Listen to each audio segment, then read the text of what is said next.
Are న్యూస్కి స్వాగతం. MLA Eluri job ఫెయిర్కు విశేష స్పందన.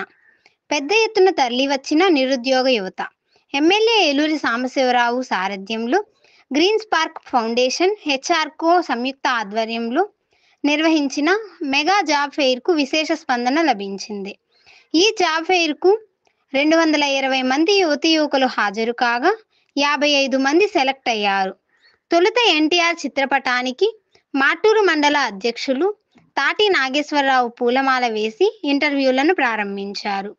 ఈ సందర్భంగా ఆయన మాట్లాడుతూ, ప్రతి ఒక్క యువతీ యువకులకు ఉపాధి, ఉద్యోగ అవకాశాలు కల్పించేందుకు ఎమ్మెల్యే ఏలూరి సాంబశివరావు విశేష కృషి చేస్తున్నారని పేర్కొన్నారు.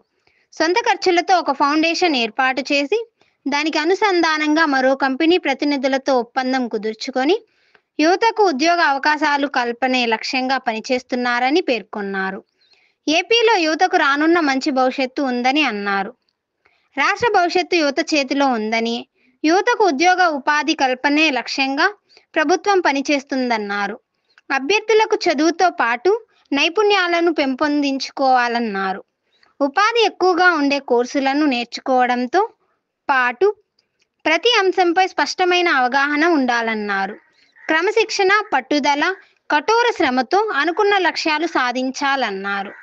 ఈ కార్యక్రమంలో హెచ్ఆర్కో కార్తిక్, బెజ్జం అఖిల్, మండల అధ్యక్షులు తాటి నాగేశ్వరరావు, శ్రీనివాసరావు, అరుసుమల్లి శ్రీను, సీతారామయ్య, శ్రీనులు పాల్గొన్నారు.